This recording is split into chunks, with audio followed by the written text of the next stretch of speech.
Sign থিটার মান বার করতে গেলে আমাদেরকে দুটো জিনিস থাকতে হবে, এক এই ফর্মুলা থাকতে হবে, আর দুই তোমার যে কোনো একটা হাতে পাঁচখানা আঙুল থাকতে হবে। আশা করছি সেটা সবারই রয়েছে। ত্রিকোণমিতি হলো অঙ্কের এমন একটা পার্ট যেটা আমরা ছোটোবেলা থেকে না তো কখনো শিখি, যেই ক্লাস 10-এ উঠি তখনই আমাদের বলা হয় ত্রিকোণমিতি নামে তোমাদের একটা অঙ্কের পার্ট আছে, যেটা তোমাদেরকে শিখতেই হবে। না শিখলে তোমরা মাধ্যমিকে 10 নম্বর কম পাবে। যেহেতু মাধ্যমিকের বইতে দিয়ে দেয়, সেহেতু প্রত্যেক চাকরির পরীক্ষায় আমাদের একটা করে ত্রিকোণমিতির অঙ্ক কম বেশি চলেই আসে। আর যেই ত্রিকোণমিতি আমরা অঙ্ক সলভ করতে যাই, তখনই আমাদের সামনে এরকম একটা ছক চলে আসে। এই ছকটাকে যদি আমরা মুখস্থ না করি বা না জানি, তখন আমাদের 80% অঙ্ক করা প্রায় অসম্ভব হয়েই পড়ে। তো এই ছকটাকে আমরা কী করে একটা সূত্রের সাহায্যে করব, সেটাই আমাদের ভিডিওর আলোচ্য বিষয়। অঙ্কের শেষে তোমাদের জন্য দুটো হোমওয়ার্ক থাকবে, তোমরা সেটাকে সলভ করবে, তারপরে কমেন্টে অবশ্যই জানাবে। ভিডিওটি শুরু থেকে শেষ পর্যন্ত দেখো, প্রচুর ইন্টারেস্টিং ভিডিও হতে চলেছে। সাইন থিটার মান বার করতে গেলে আমাদেরকে দুটো জিনিস থাকতে হবে, এক এই ফর্মুলা থাকতে হবে, আর দুই তোমার যে কোনো একটা হাতে পাঁচখানা আঙুল থাকতে হবে। আশা করছি সেটা সবারই রয়েছে। দেখো, পাঁচখানা আঙুলে আমরা লিখেছি sine 0 degree, sine 30 degree, sine 45 degree, sine 60 degree আর সাইন 90 ডিগ্রি। আর ফর্মুলাটায় কী আছে? √ অফ ফিঙ্গার্স বিলো, মানে নিচে কতগুলো আঙুল আছে, বাই 2। এখন এটা মানে কি আমি তোমাকে পরে ডিটেলসে বলছি বোঝানোর সময়। দেখো, প্রথমে এখানে কী লেখা আছে দেখো, সাইন 0 ডিগ্রি। সাইন 0 ডিগ্রি মানে কী হবে? এই ফর্মুলাতে আমরা ফেলবো। এখন দেখো, সাইন 0-র নিচে কতগুলো আঙুল আছে? একটাও কি আঙুল রয়েছে? একটাও আঙুল নেই। তাহলে ফিঙ্গার্স বিলের জায়গায় কত লিখবো? √ অফ 0, কারণ এর মাঝখানে কী লেখেছে? ফিঙ্গার্স বিলো, কতগুলো আঙুল নিচে রয়েছে। সাইনের 0-র নিচে কতগুলো আঙুল আছে? একটাও কি আঙুল আছে? নেই। তাই এখানে কী লিখলাম? 0 আর বাই 2 ফর্মুলা অনুযায়ী। তাহলে √ 0 মানে কত হয়ে যায়? 0/2। 0কে কোনো কিছুতে ভাগ করলে কত হয়? 0। তাহলে সাইন 0-র মান বেরিয়ে গেল। চলে এসো সাইন 30-তে। দেখো তো, সাইন 30-র নিচে কতগুলো আঙুল আছে? একটাই আঙুল আছে মাত্র, তাই না? তাহলে এখানে কত লিখবো? √ অফ 1, কারণ ফর্মুলা অনুযায়ী কী হবে? ফিঙ্গার্স বিলো, সাইন 30-র নিচে কতগুলো আঙুল আছে? একটাই আঙুল আছে। √1/2 ফর্মুলা অনুযায়ী। √1 মানে কত হয়? 1/2। √1 মানে তো 1ই হয়। চলে এসো সাইন 45 ডিগ্রি। ভালো করে লক্ষ্য করে দেখো তো, সাইন 45 ডিগ্রির নিচে কত আছে? একটা, দুটো আঙুল আছে মাত্র। কটা আঙুল আছে? দুটো। তাহলে ফর্মুলা অনুযায়ী কী হবে? ফিঙ্গার্স বিলো, নিচে কতগুলো আঙুল আছে? একটা, দুটো। তাহলে কী হবে? √2 বাই ফর্মুলা অনুযায়ী কত? 2। এখন √2 আর নিচে 2 মানে কত? √2 ইন্টু √2 লেখা যায়। আশা করছি এটা তোমরা অনেকেই জানো, আবার অনেকেই জানো না। দেখো, বীজগণিতের নিয়ম অনুযায়ী x ইন্টু এক্স, সূচকে আমরা শিখেছিলাম মেনলি কী হয়? x লেখা যায়। দুটো রুট গুণ করলে কী হয়ে যায়? একটা x লেখা যায়। যারা জানো না, আমি যখন সূচক বোঝাবো বা বীজগণিত বোঝাবো তখন তোমাদের বুঝিয়ে দেবো। তাহলে একটা √2 একটা √2 কেটে গেল, কত পড়ে থাকলো? 1/√2।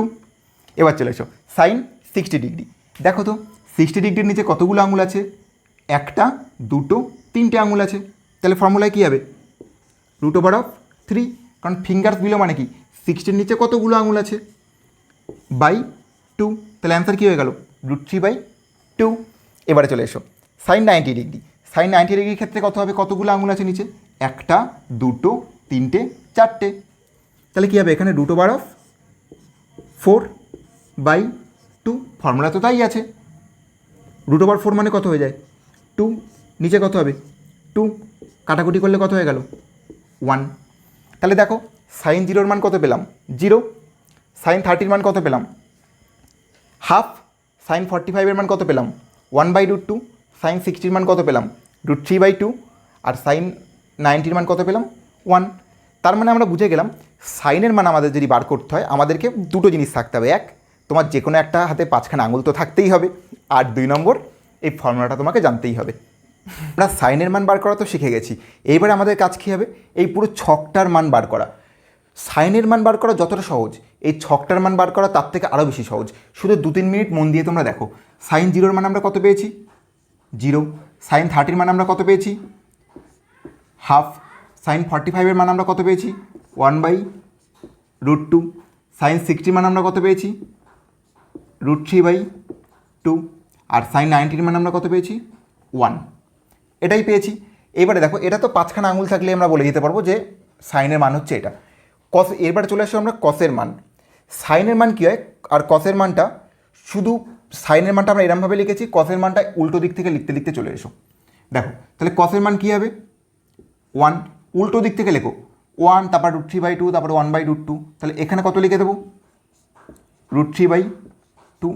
সাইনের মান আর কসের মান হচ্ছে এরকম উল্টো দিক থেকে লিখলেই হয়ে যায়। এখানে কত হবে 1/√2, এই পর্যন্ত হয়ে গেল, আবার এইটা আসবে, তাহলে এখানে কত হবে হাফ, আর এখানে কত হবে 0। তাহলে সাইনের মান যদি বেড়েই যায়, কসের মানটা বার করা খুবই সহজ। সাইনের মান এদিক থেকে দেখবো, কসের মান দেখার সময় আমরা এদিক থেকে দেখে নেব, এদিক থেকে লিখতে লিখতে হয়ে গেল পুরো। তাহলে কসের 0 ডিগ্রি পেয়ে গেলাম, 30 পেয়ে গেলাম, 45 পেয়ে গেলাম, 60 পেয়ে গেলাম, 90 পেয়ে গেলাম। এইবারে চলে আসে ট্যানের মান। ট্যানের মানটা বার করা আমাদের কাছে একটুকুনি জিনিস শিখতে হবে। দেখো ট্যান থিটা মানে কি জানো, sine theta by cos theta. ট্যানের মান হচ্ছে সাইন বাই কস। তাহলে সাইনকে যদি আমরা কস দিয়ে ভাগ করে দিই তাহলেই আমরা পেয়ে যাব। তাহলে দেখো 0 মান কত হবে, ট্যান 0, সাইন 0 বাই কস 0। তাহলে সাইন 0 মানে কত 0, আর কস 0 মানে কত 1। তাহলে 0কে 1 দিয়ে ভাগ করলে কত হয় 0ই হয়। তাহলে ট্যান 0 মান কত হবে 0। আচ্ছা দ্বিতীয়টা দেখো, সাইন 30 মানে কী হবে, এই ট্যান 30 মানে সাইন 30 বাই কস 30।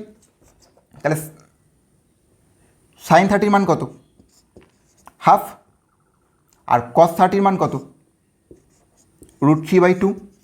এরকম যদি কিছু থাকে তাহলে আমরা কী করতে হয় জানো, এটা মানে কি হয়ে যায় হাফ গুণ নিচেরটা উল্টে যায় 2/√3 হয়ে যায়। যখন এরকম থাকে না, মাঝখানে যে বড় দাগটা থাকে সেটার সাপেক্ষে কী হয়, সংখ্যাটাকে উল্টে যায়। এরকম কিছু থাকলে তাহলে উপরে কী হলো হাফ বসে গেল, আর নিচেরটা কী হবে উল্টে যাবে। উল্টে যাওয়া মানে √3/2 ছিল, এটা হবে কত 2/√3।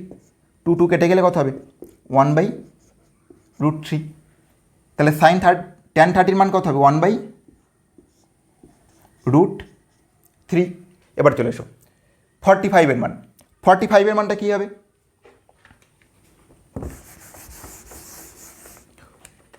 অবশ্যই সাইন 45 বাই কস 45। সাইন 45-এর মান কত 1/√2, আর কস 45-এর মান কত 1/√2। তাহলে কী হবে 1/√2, নিচে কত হবে 1/√2। একই জিনিস তুমি এখানে ডাইরেক্ট কেটে দিতে পারো। তাহলে এটা কী হবে 1/√2 ইন্টু নিচেরটা কে উল্টে যায়, কত হবে √2/1। কাটাকুটি করলে কত হয়ে গেল অ্যান্সার 1। তাহলে ট্যান 45-এর মান কত হবে 1। ট্যান 60-এর মান কত হবে, এটা তোমাদের হোমওয়ার্ক, এটা তোমরা বার করবে, করে কমেন্টে আমাকে জানাবে। আচ্ছা ট্যান 90-এর মান কত হবে 1/0, তাই না। সাইন 90 বাই কস 90, তাহলে 1/0। কোনো কিছুকে 0 দিয়ে ভাগ করলে কত হয় ইনফিনিটি হয়। কত হয় ইনফিনিটি বা অসংজ্ঞাত হয়। কেন হয় সেটা আমি একটা রিলস বানিয়ে তোমাদেরকে পরে বলে দেবো। শুধু এটুকু মনে রাখবে, কোনো কিছুকে 0 দিয়ে ভাগ করলে কত হয় ইনফিনিটি হয়। চলে এসো কট থিটার মান। এখন কট থিটার মান কী হয়, ট্যানের ঠিক উল্টো হয়, কারণ ট্যান থিটা মানে কী হয় 1/কট থিটা। তাহলে আরেকবার আমরা রিভাইজ দিয়ে দিই। দেখো সাইন থিটার মান তো আমরা হাতের 5টা আঙুল থাকলেই জেনে যাচ্ছি। কস থিটার মান আমরা কী করে বার করব, ঠিক উল্টো দিক থেকে লিখে দেবো। ট্যান থিটার মান আমরা কী করে বার করব, সাইন বাই কস করে দেবো। এটাও sine by cos, sine by cos, এরমভাবে করতে করতে আমরা পুরো ট্যান থিটার মান পেয়ে গেলাম।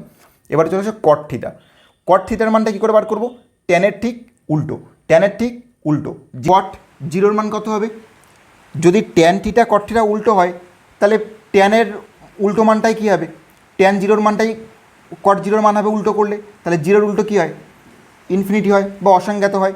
এক্ষুনি তো বললাম কোনো কিছুকে 0 দিয়ে ভাগ করলে ইনফিনিটি হয়, তাহলে 0-এর উল্টো কী হচ্ছে ইনফিনিটি হলো। কট 30-এর মান কত হবে, ট্যান 30-এর উল্টো। ট্যান 30-এর মান কত 1/√3, এর উল্টো কত হয় √3। চলে এসো কট 45-এর মান কী হবে, ট্যান 45-এর উল্টো, 1-এর উল্টো তো 1ই হয়, এটা আমরা সবাই জানি, নতুন করে বলার কিছু নেই। কট 60-এর মান কত হয়, যেহেতু ট্যান 60-এর মান আমি তোমাদেরকে বলিনি, কট 60-এর মানটাও তোমরা ট্যান 30-এর মান বার করে উল্টো করে আমাকে কমেন্টে বলবে যে কত হয়। চলে এসো কট 90-এর মান কত হবে, কট 90-এর মান কী হবে ট্যান 90-এর উল্টো। যদি 0-এর উল্টো ইনফিনিটি হয় তাহলে ইনফিনিটির উল্টো কী হবে 0ই হবে, বলে তো আমরা সবাই জানি, সিম্পল ব্যাপার। এবার চলে এসো সেক থিটার মান। আমরা যেমন দেখলাম tan theta equal to one by cot theta, তেমনই cos theta equal to one by sec theta. মানে ট্যান কট যেমন উল্টো উল্টো, তেমন কস আর সেক হচ্ছে উল্টো উল্টো, মানে দুই ভাই, এক ভাই যেটা বলবে অন্য ভাইকে তার উল্টো করতেই হবে। কস আর সেক হচ্ছে দুই ভাই। চলে এসো, সেকটা তাহলে কী হবে, কসের উল্টো, তাহলে সেক জিরোর মান কত হবে, কস জিরোর উল্টো, কস জিরোর মান কত, এক, তাহলে সেক জিরোর মান কত হবে, এক, কারণ একের উল্টো তো একই হয়, কারণ দেখো এককে এক দিয়ে ভাগ করলে কত, এক হয় না, তাই একের উল্টো একই হয়।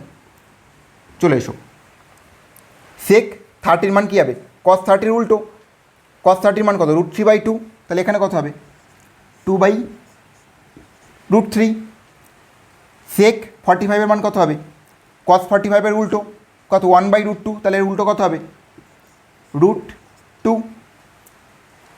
সেক 60 মান কত হবে, কস 60 উল্টো, কস 60 মান কত, হাফ, তাহলে সেক 60 মান কত হবে, 2। আর সেক 90 মান কত হবে, কস 90 উল্টো, কস 90 মান কত দেখো তো, 0, তাহলে জিরোর উল্টো কী হবে, অসংজ্ঞাত বা ইনফিনিটি। চলে এসো, এবারে কোসেকের মান, ঠিক যেমন ট্যান কট ভাই ভাই উল্টো উল্টো কাজ করে, কস সেক ভাই ভাই উল্টো উল্টো কাজ করে, ঠিক তেমন সাইন আর কোসেক হচ্ছে ভাই ভাই।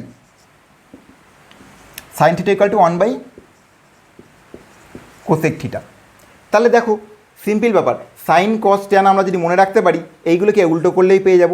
তাহলে কোসেক থিটার মান কত হবে, সাইন জিরোর উল্টো হবে কোসেক জিরোর মান, সাইন জিরোর মান কত, জিরো, জিরোর উল্টো কী হয়, একটু আগেই বললাম অসংজ্ঞাত বা ইনফিনিটি। কোসেক 30 মান কত হবে, সাইন 30 হবে, সাইন 30 উল্টো হবে এখানে কত, হাফ, হাফের উল্টো কত হয়, 2। কোসেক 45 মান কত হবে, সাইন 45 1/√2, উল্টো করলে কত হয়, √2। সিম্পল ব্যাপার। কোসেক 60 মান কত হবে, সাইন 60 উল্টো হবে, সাইন 60 কত, √3/2, তাহলে এটা কত হবে আমার, 2/√3 হবে। আর সাইন 90 মান কত, এক, তাহলে কোসেক 90 মান কত হবে, উল্টে যাবে, একের উল্টো কত হয়, এক। তাহলে একটা জিনিস রিভাইজ দিয়ে দিই, আরেকবার ভালো করে বুঝে নাও, কোনো ব্যাপার না। সাইন থিটার মান তো 5টা আঙুল থাকলে আমরা বলে দিতে পারছি। কস থিটার মানটা আমরা কী করছি, উল্টো দিক থেকে লিখে দিলাম। ট্যান থিটার মান আমরা কী করলাম, সাইন বাই কস করে পেয়ে গেলাম। কট থিটার মান কী করলাম, ট্যানের উল্টো করলেই কট পেয়ে গেলাম। সেকের মান কসের উল্টো করলেই সেক পেয়ে গেলাম।